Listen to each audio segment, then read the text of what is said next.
ITC 2007 paper 2 solution of organic chemistry.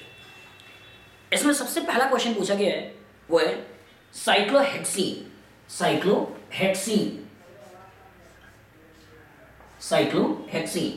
On ozonolysis followed by reaction with zinc dust and water yield a compound E. On further treatment with aqueous KOH,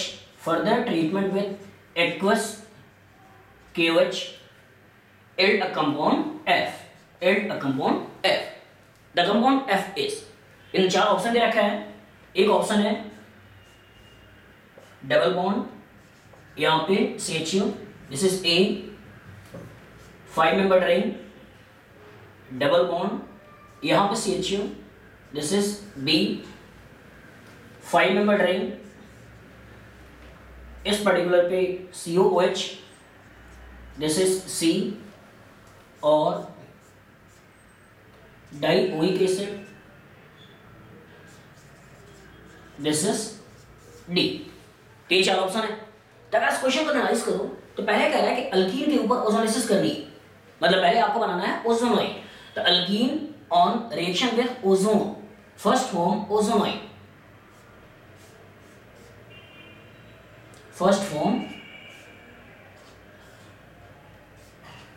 ओजोनोइड, later इसी को तोड़ देना है। Corresponding आपको बना लेना है aldehyde, इस ऑक्सीजन को सिस्टम से निकाल लेना है। अगर कॉरस्पॉन्डिंग जो कंपाउंड मिल जाता है वो कंपाउंड होता है, एक इधर एल्डिहाइड मिल जाएगी, एक इधर एल्डिहाइड मिल जाएगी। तो कॉरस्पॉन्डिंग आपको केवल इसी को तोड़ देना है, और इसी को तोड़ते हुए कॉरस्पॉन्डिंग आपको जो कंपाउंड बना लेना है वो डाई एल्डिहाइड, और ये पर्टिकुलर कंपाउंड है ई। और इसका बाद क्वेश्चन कह रहा है कि इसके ऊपर एक्वस केओएच का रिएक्शन कराना है। एक्वस केओएच मतलब आपको रिएक्शन कराना है एल्डोल कंडेंसेशन। तो इसमें 0 alpha aldehyde having alpha hydrogen on treatment with base first form beta hydroxy which later loses a water molecule to form alpha beta unsaturated aldehyde और ketone as a product। तो इसमें हम करना क्या होता है कि अल्फा के 2 हाइड्रोजन को और दूसरे एल्डिहाइड के ऑक्सीजन को सिस्टम से वाटर के रूप में निकालना होता है, और यहाँ से ओवरऑल जो कंपाउंड मिल जाएगा उसका एनालाइज करो। 1 2 3 4 और ये 5। तो एक 5 मेंबर रिंग है, एक जगह पे डबल बॉन्ड का फॉर्मेशन कर लो, एक जगह डबल बॉन्ड का फॉर्मेशन, और जिस कार्बन में डबल बॉन्ड बन रहा है उसी के बगल वाले कार्बन पे CHU, यहाँ पे CHU। तो 0 अल्फा बीटा, नहीं जिस कार्बन पे डबल बॉन्ड का फॉर्मेशन कर रहे हैं इसी कार्बन पे CHU, इस पर्टिकुलर कार्बन पे ही आपने लगा रखा है CHU, 0 अल्फा बीटा। तो ओवरऑल जो कंपाउंड बनता है वो बनता है अल्फा बीटा अनसैचुरेटेड एल्डिहाइड। अगर वो एल्डिहाइड है तो एल्डिहाइड, और कीटोन होता है तो कॉरस्पॉन्डिंग कीटोन। अब इसको एनालाइज करते हैं। तो ये पर्टिकुलर है 0 अल्फा बीटा, क्लियर। ओवरऑल इसकी बात करें अगर तो ये है 0 अल्फा बीटा गामा, ये एसिड और ये भी एसिड। तो आउट ऑफ दिस जो आंसर हो जाएगा वो आंसर हो जाएगा ए।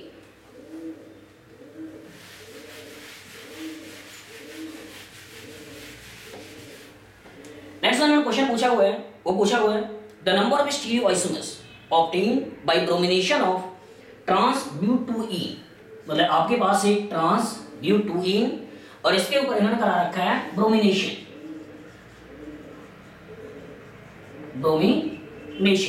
तो क्वेश्चन कह रहा है कि number of stereoisomers obtained by bromination of trans two butene, और ऑप्शन दे रहे हैं A1 B2 C3 और D4। तो अगर इसमें एनालाइज करो तो ब्रोमिनेशन हमेशा एंटी एडिशन होता है, मतलब अगर यहाँ पे H ले और यहाँ पे दूसरा H ले, एक Br का अटैचमेंट इधर से होगा तो दूसरे Br का अटैचमेंट इधर से होगा। तो ऊपर वाले पार्ट का अगर हम एक्सपेंड कर लें तो H और ये CH3, एक Br का अटैचमेंट इधर से कर दो, दूसरे Br का अटैचमेंट इधर से कर दो। कॉरस्पॉन्डिंग यहाँ पे है आपके पास CH3 और यहाँ पे आपके पास है ये H, क्योंकि आपने CH3H को एक्सपेंड कर दिया तो H और CH3 ये मिल गया। तो एक भी आप ऊपर से लेकर आ रहे हो, कॉरस्पॉन्डिंग CH3 नीचे हो जाएगा, और दूसरा बी आर नीचे से लेकर आ रहे हो तो कॉरस्पॉन्डिंग ये जो एच है वो ऊपर चला जाए। दूसरी पॉसिबिलिटी ये भी हो सकती है कि हम बी आर को इधर से जोड़ दें, इधर जोड़ दें, तो इसके कॉरस्पॉन्डिंग जो कंपाउंड मिलता है वो HCH3, एक बी आर अटैच हो जाएगा इधर, एक बी आर अटैच हो जाएगा इधर, कॉरस्पॉन्डिंग यहाँ पे CH3 और कॉरस्पॉन्डिंग यहाँ पे H। अब जीरो केमिस्ट्री देखते हैं। इस पर्टिकुलर पे फर्स्ट सेकंड थर्ड ये पर्टिकुलर R, क्लियर, R हमें दिखाई दे रहा है लेकिन सबसे छोटा हॉरिजॉन्टल पोजीशन पे है, मतलब जो दिखाई दे उसका उल्टा होता है। तो दिखाई दे रहा है फर्स्ट सेकंड थर्ड, दिखाई दे रहा है R लेकिन होगा S। और यहाँ पे सबसे छोटा प्लेन के पीछे है, वर्टिकल पोजीशन पे है, तो वर्टिकल पोजीशन पे जो दिखाई दे एग्जैक्टली वही रखना है। तो ये फर्स्ट सेकंड थर्ड, तो ये पर्टिकुलर पार्ट है R। इसके स्टीरियोकेमिस्ट्री देखें तो ये फर्स्ट सेकंड थर्ड S दिखाई दे रहा है, ये R है, और इसमें एनालाइज करें तो ये फर्स्ट सेकंड थर्ड ये भी ये आपका S है। तो कायदे से अगर देखा जाए तो इस पर्टिकुलर कार्बन पे BrHCH3 है, इस पर्टिकुलर कार्बन पे BrH और CH3 है, और एक कॉन्फ़िगरेशन RS है, दूसरा कॉन्फ़िगरेशन R है। इट मींस अगर इसको सही से एनालाइज करें तो इसका जो स्ट्रक्चर बनेगा वो स्ट्रक्चर कुछ ऐसा बनेगा, ये फर्स्ट सेकंड थर्ड और ये फोर्थ। स्टीरियोकेमिस्ट्री को एनालाइज करते हैं, फर्स्ट सेकंड थर्ड R दिखाई दे रहा है S है, और इसको एनालाइज करें ये फर्स्ट सेकंड थर्ड S दिखाई दे रहा है ये R है। तो ओवरऑल यही जो पर्टिकुलर कंपाउंड है इसको हमने ऐसे लिख लिया है, क्लियर, करेक्ट फिशिंग में। तो इस पर्टिकुलर में अब ऊपर से नीचे लिखते हैं तो इसका नोमेनक्लेचर होगा 2s3r और 2,3 डाइब्रोमो ब्यूटेन, और इसी का नीचे से ऊपर नाम लिखा जाए तो 2r3s 2,3 डाइब्रोमो ब्यूटेन। मतलब अगर मैं इसी का नाम नीचे से ऊपर लिखूं तो जो कंपाउंड मिलेगा वो ये मिलेगा। इट मींस ये और ये दोनों ही कंपाउंड सेम है, और दोनों ही कंपाउंड सेम है, दोनों ही कंपाउंड आइडेंटिकल हैं, इसका मतलब जो स्टीरियो आइसोमर्स होंगे उनकी वैल्यू होगी 1। तो इसका आंसर हो जाएगा A1।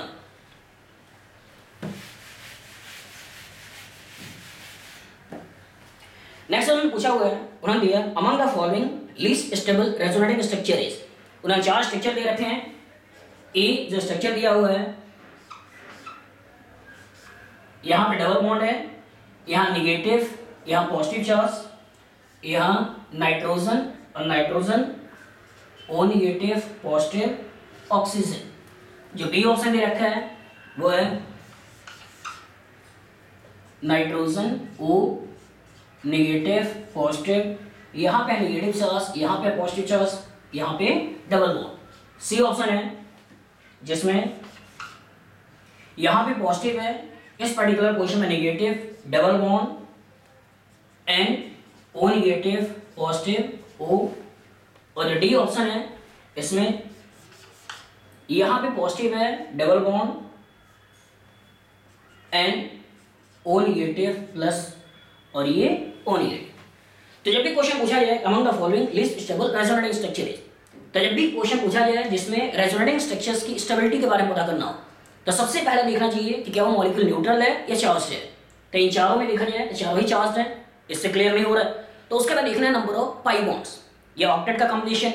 अगर ऑक्टेट कंप्लीट है मतलब उसके अंदर नंबर ऑफ पाई बॉन्ड ज्यादा होगा, मतलब उसकी स्टेबिलिटी ज्यादा होगी। तो इसमें अगर एनालाइज करो तो 1 2 यहाँ भी 1 2 यहाँ भी 1 और 2 और यहाँ भी 1 और 2, तो पाई बॉन्ड से भी क्लियर नहीं हो रहा है। तो हमें देखना है किस तरह के एटम के पास किस तरह का चार्ज है। Electronegative atom having negative charge and electropositive atom having positive charge, उसकी स्टेबिलिटी हाईएस्ट होती है। तो इसमें अगर हम एनालाइज करें तो ऑक्सीजन के पास नेगेटिव चार्ज है, यहाँ भी ऑक्सीजन के पास नेगेटिव चार्ज है, यहाँ भी ऑक्सीजन के पास नेगेटिव चार्ज है, यहाँ भी ऑक्सीजन के पास नेगेटिव चार्ज है, क्लियर। तो ऑक्सीजन का एक नेगेटिव चार्ज तो आपने कैंसिल कर दिया, क्लियर। इसके बाद अगर देखा जाए तो इस वाले केस में एडिशनल इलेक्ट्रोनेगेटिव के पास नेगेटिव चार्ज है, पॉजिटिव के पास पॉजिटिव चार्ज है, लेकिन यहाँ पे कार्बन के पास नेगेटिव पॉजिटिव है, यहाँ भी कार्बन के पास नेगेटिव पॉजिटिव है, यहाँ भी कार्बन के पास नेगेटिव पॉजिटिव है। तो अगर ऑर्डर की बात करें तो डी की स्टेबिलिटी हाईएस्ट होगी।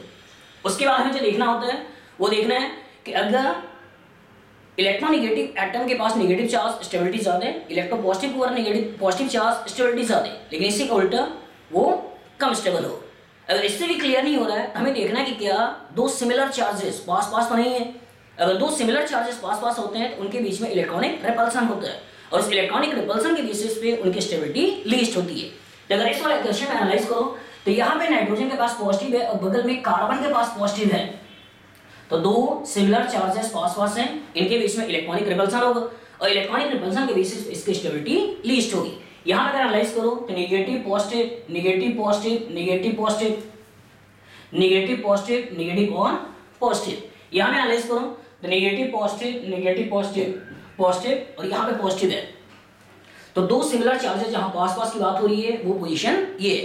तो इन्होंने क्वेश्चन पूछा हुआ है कि लीस्ट स्टेबल, इसलिए हम ऑर्डर की बात नहीं करें कि किसकी स्टेबिलिटी ज्यादा है, तो इसमें हमको ये देखना है कि लीस्ट स्टेबल कौन से है, तो दो सिमिलर चार्जेस पास पास हैं तो लीस्ट स्टेबल होगा वो लीस्ट स्टेबल ए। नेक्स्ट इन्होंने क्वेश्चन पूछा हुआ है, वो पूछा हुआ है असर्शन रीजन में, इन्होंने क्वेश्चन दिया कि ग्लूकोज ग्लूकोज ग्लूकोज के अगर स्ट्रक्चर का एनालाइज करो तो ये OH OH H OH H OH H और H, ये पर्टिकुलर कंपाउंड है ग्लूकोज। तो क्वेश्चन कह रहे हैं कि glucose give a reddish brown precipitate with Fehling solution, मतलब अगर इसके ऊपर आप फैलिंग सॉल्यूशन डाल दें, इसके ऊपर फैलिंग सॉल्यूशन डाल दें तो इस पर्टिकुलर से रेडिश ब्राउन कलर का प्रेसिपिटेट मिलता है, सही बात है। तो इस पर्टिकुलर फैलिंग सॉल्यूशन की बात करें तो कॉपर सल्फेट होता है, तो कॉपर सल्फेट इस एल्डिहाइड का ऑक्सीडेशन कर देता है और एल्डिहाइड के ऑक्सीडेशन से करस्पॉन्डिंग ये कार्बोक्सिलिक एसिड में कन्वर्ट हो जाती है और CH2OH OH OH H OH यहाँ H यहाँ OH H H और ये बन जाता है ग्लूकोनिक एसिड ग्लूकोनिक एसिड और साथ में जो कॉपर सल्फेट है वो copper sulphate Cu2O cuprous oxide के रूप में निकल जाता है और इसी पर्टिकुलर के कारण रेड कलर का प्रेसिपिटेशन होता है। तो इन्होंने क्वेश्चन दे रखा है कि glucose give a reddish brown precipitate with Fehling solution, सही है, लेकिन इसका रीजन दे रहे हैं, वो रीजन कह रहे हैं कि reaction of glucose with Fehling solution give cupric oxide CuO cupric oxide and gluconic acid, लेकिन क्यूप्रिक नहीं है बल्कि आपके पास मिलना चाहिए क्या चाहिए क्यूप्रस ऑक्साइड। तो ये रेड कलर का प्रेसिपिटेशन है, this red colour precipitation is not from the cupric oxide, it is from the cuprous oxide. Assertion सही है लेकिन रीजन गलत है, तो इसका आंसर हो जाएगा C, statement first is true and statement second is false. Next इन्होंने क्वेश्चन पूछा वो असर्शन रीजन में ही है, इन्होंने बोला कि molecule that are not superimposable on their mirror image are chiral, सही है। जो कायरल्स का डेफिनेशन ही है कि those molecules which are non superimposable are called as chiral molecule, उसके अंदर plane of symmetry centre of symmetry ना हो वो मॉलिक्यूल कायरल होता है। तो अगर कोई मॉलिक्यूल अगर एक दूसरे के ऊपर सुपरइम्पोज ना करें इसका मतलब कभी भी उसके अंदर plane of symmetry centre of symmetry नहीं होगी, मतलब मॉलिक्यूल हमेशा वो कायरल होगा। स्टेटमेंट 1 करेक्ट है। सेकंड कह रहा है कि स्टेटमेंट 2 में कि ऑल कायरल मॉलिक्यूल है कायरल सेंटर, तो कायरल सेंटर होना जरूरी नहीं है, मतलब कायरल कार्बन होना जरूरी नहीं है। ऐसा जरूरी नहीं है कि अगर कार्बन की चारों वैलेंसी अलग अलग है, कार्बन की चारों वैलेंसी अलग अलग है, इसको बोलते हैं कायरल सेंटर या कायरल कार्बन। तो ऐसा कोई जरूरी नहीं है कि अगर सिस्टम के अंदर कायरल कार्बन होगा तो ही वो कायरल होगा, उसके अंदर कायरल कार्बन होगा तो ही हो सकता है एक कायरल हो जाए। जैसे मेसोटार्टारिक एसिड की बात करें OH OH H H और COH, इस पर्टिकुलर का अगर एनालाइज करो तो यहाँ पे OH H एसिड और ये पार्ट चारों ही अलग अलग है, लेकिन इस मॉलिक्यूल के अंदर प्लेन ऑफ सिमेट्री है और प्लेन ऑफ सिमेट्री होने के कारण ये मॉलिक्यूल ऑप्टिकली इनएक्टिव है, ये मॉलिक्यूल कायरल नहीं है बिकॉज ये प्लेन ऑफ सिमेट्री दिखा रहा है। इवन ऐसा भी हो सकता है कि सिस्टम के अंदर कायरल कार्बन ही ना हो। हम एलियंस की बात कर लें, यहाँ पर लगाते हैं CH3, यहाँ लगाते हैं H, यहाँ लगाते हैं CH3 और यहाँ लगाते हैं H, तो ओरिजिनली ऐसा फील होगा कि इसके अंदर प्लेन ऑफ सिमेट्री है, लेकिन एक मिथाइल प्लेन के बाहर होगा, दूसरा हाइड्रोजन प्लेन के पीछे होता है और दो ये मिथाइल और हाइड्रोजन प्लेन में होते हैं। तो इसके अंदर भी plane of symmetry centre of symmetry नहीं होती है, तो ये मॉलिक्यूल भी ऑप्टिकली एक्टिव होता है। तो सुपर इम्पोज ना होना इंपॉर्टेंट फैक्टर है, कायरल कार्बन होना ये इंपॉर्टेंट फैक्टर नहीं है। तो इसका मतलब क्वेश्चन कर रहे हैं कि molecule that are not superimposable on their mirror image are chiral, सही है, नॉन सुपर इम्पोजिबल। सेकंड करें कि ऑल कायरल मॉलिक्यूल है chiral centre, all chiral molecule है कायरल सेंटर, गलत है, क्योंकि वो एक कायरल मॉलिक्यूल के अंदर भी कायरल सेंटर हो सकता है, और ऐसा भी हो सकता है जिसमें कायरल कार्बन ना हो और वो ऑप्टिकली एक्टिव हो जाए। तो ऐसा हो जाएगा C, statement first is true and statement second is false.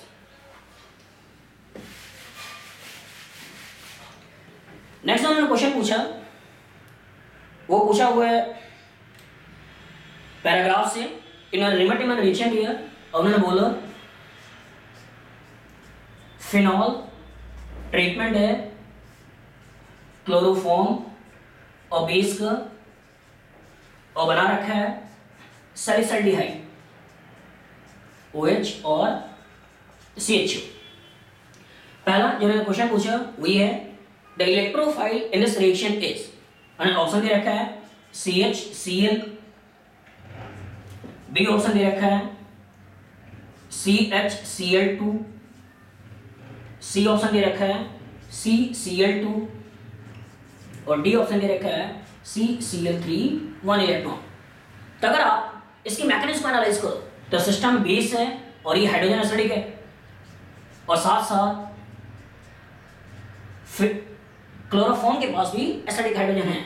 तो बेस सबसे पहले इस प्रोटॉन को खींचकर फिनॉक्साइड बनाता है, और साथ में इसके पास भी एसिडिक हाइड्रोजन है, तो बेस इसके प्रोटॉन को खींचकर भी पहले कार्बेनाइन का फॉर्मेशन करता है, और कार्बेनाइन के प्रेजेंस में Cl निकलकर डाई क्लोरो कार्बीन का फॉर्मेशन करता है, डाई क्लोरो कार्बीन का फॉर्मेशन करता है। अब उसके बाद इसमें अगर एनालाइज करें तो कार्बन के पास 6 इलेक्ट्रॉन्स हैं, तो ये एज अ इलेक्ट्रोफाइल है, और फिनॉक्साइड में O नेगेटिव के प्लस M के कारण ये पोजीशन और ये पोजीशन हाईली इलेक्ट्रॉन रिच हो जाती है। तो ये एज अ न्यूक्लियोफाइल कार्बीन जो कि इलेक्ट्रोफाइल है उसके ऊपर अटैक करता है, और करस्पॉन्डिंग आपको मिल जाता है O C Cl Cl negative और H, जो इस पर्टिकुलर प्रोटॉन को खींचकर ओवरऑल बना लेता है CHCl2, और फिर टोटलाइजेशन के थ्रू ओवरऑल जो कंपाउंड मिलता है वो होता है फिनॉक्साइड और CHCl2। फिर एक OH नेगेटिव एक न्यूक्लियोफाइल के तरह अटैक करता है, और एक ही कार्बन 2 OH आएगा, और फिर एक वाटर मॉलिक्यूल निकलकर ये बना लेता है CHO। फिर सिस्टम से प्रोटॉन लेकर ओवरऑल सैलिसल्डिहाइड, जिसमें हाइड्रोजन बॉन्डिंग के कारण ऑर्थो ज्यादा स्टेबल है और पैरा लो स्टेबल है। तो क्वेश्चन मैंने पूछा हुआ है कि इस रिएक्शन में इलेक्ट्रोफाइल क्या है, तो from this you can easily observe कि CCl2 dichlorocarbene is the electrophile of Reimer Tiemann reaction. इन्होंने बहुत ही अच्छा क्वेश्चन बनाया हुआ है, जिसमें अगर आप ध्यान से देखो तो यहाँ पे आ रहा है CHCl2, ऐसा फील होगा कि जो इलेक्ट्रोफाइल है वो ये है, लेकिन अगर रिएक्शन मैकेनिज्म को एनालाइज करें तो रिएक्शन के मैकेनिज्म के बेसिस पे आपको फील होगा कि इलेक्ट्रोफाइल है CCl2 डाइक्लोरोकार्बीन। फिर यहाँ नेक्स्ट क्वेश्चन पूछा the structure of the intermediate I is, इसमें इन्होंने 4 ऑप्शंस दे रखे हैं। एक जगह पे उन्होंने फिनॉक्साइड के साथ CH2Cl लगा रखा है, जो कि गलत है। दूसरा जो बी ऑप्शन है उसमें फिनॉक्साइड के साथ CHCl2 लगा रखा है, ये चीज सही है। थर्ड ये बोल रहे हैं कि यहाँ पे Cl3 लगा हुआ है, जो कि गलत है। और लास्ट ये बोल रहे हैं कि इस पर्टिकुलर पे CH2OH लगा हुआ है, जो कि गलत है। तो आंसर हो जाएगा बी, इस पर्टिकुलर के ऊपर CH और Cl2।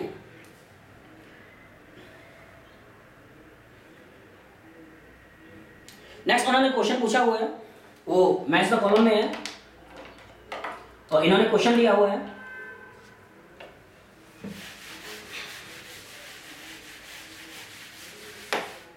एक मॉलिक्यूल है बेंजल्डिहाइड पीएच CHO, एक मॉलिक्यूल है terminal alkynes CH3 C triple bond CH C option जिन्होंने बोल रखा है Cn नेगेटिव और डी ऑप्शन इन्होंने बोल रखा है I नेगेटिव। अब क्वेश्चन कह रहा है P कि give precipitate with 2,4-DnP, precipitate with 2,4-DnP। क्यों कह रहे हैं कि give precipitate with silver nitrate, precipitate with silver nitrate. Next कह रहे हैं इज अ न्यूक्लियोफाइल, और एस कह रहे हैं कि involve in cyanohydrin formation, involve in cyanohydrin formation. अब चेक करो कि सबसे पहले ये एनालाइज करना जरूरी है कि 2,4-DnP क्या है।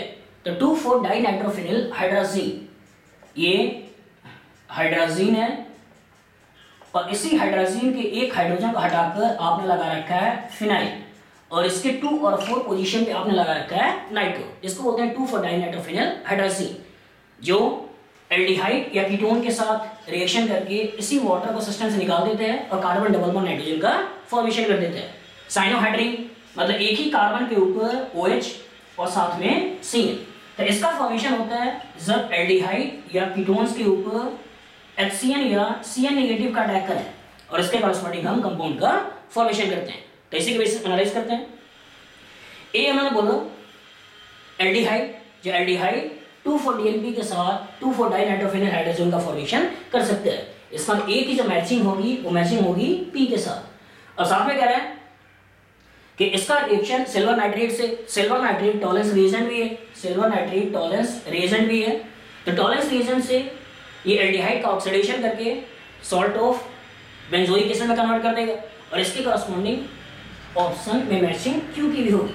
न्यूक्लियोफाइल नहीं है तो यहाँ पे कार्बन के पास पार्शियल पॉजिटिव सेंटर है और साइनोहाइड्रीन का फॉर्मेशन इन्वॉल्व होगा क्योंकि एल्डिहाइड है, Cn नेगेटिव अटैक करके साइनोहाइड्रीन बना सकते हैं। तो इसकी मैचिंग S के साथ होगी। अगला सेकंड क्वेश्चन,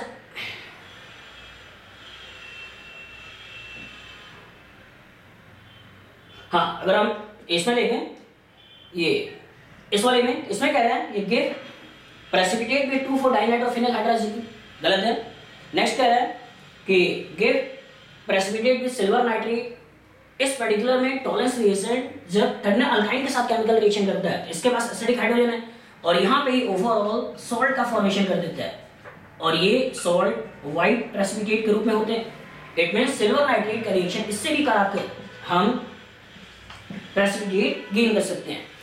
अगर इसमें एनालाइज करें, इन्वॉल्व इन साइनोहाइड्रीन फॉर्मेशन नहीं होगा और लास्ट आपसे कह रहा है कि न्यूक्लियोफाइल, तो इसमें बॉन्डेड है इसलिए अटैक यहाँ भी नहीं होगा। अगर Cn की बात करें, Cn नेगेटिव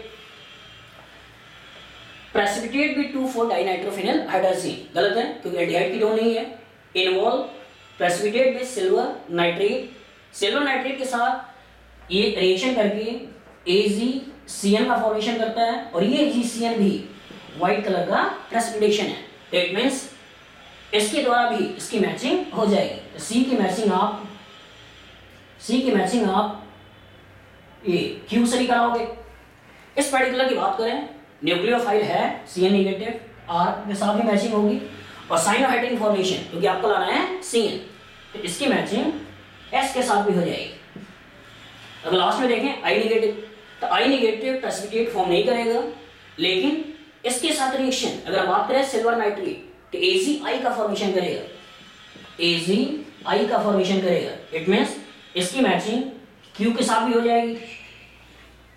अगर हम बात करें न्यूक्लियोफाइल, एक इलेक्ट्रॉन रिच स्पीशीज है, ये न्यूक्लियोफाइल का काम भी करेगा और इन्वॉल्व इन साइनोहाइड्रीन फॉर्मेशन, ये एल्डिहाइड कीटोन के ऊपर HCN का रिएक्शन इसका फॉर्मेशन है, मतलब साइनोहाइड्रीन का फॉर्मेशन नहीं होगा। तो A की बात करें तो ये 2,4-डाइनाइट्रोफिनिल हाइड्रोजन के साथ रिएक्शन करेगा। P की मैचिंग है give precipitate with silver nitrate, give precipitate with silver nitrate. तो अगर आपने इसको टॉलरेंस रिएजेंट की तरह माना तो ये प्रेसिपिटेशन देगा या सिल्वर, ये इसको सिल्वर मिरर टेस्ट भी करते हैं, सिल्वर मिरर टेस्ट भी देगा और न्यूक्लियोफाइल नहीं है और साइनोहाइड्रीन का फॉर्मेशन करेगा। तो ए की मैचिंग PQS, B की मैचिंग Q, C की मैचिंग QRS और D की मैचिंग Q और R।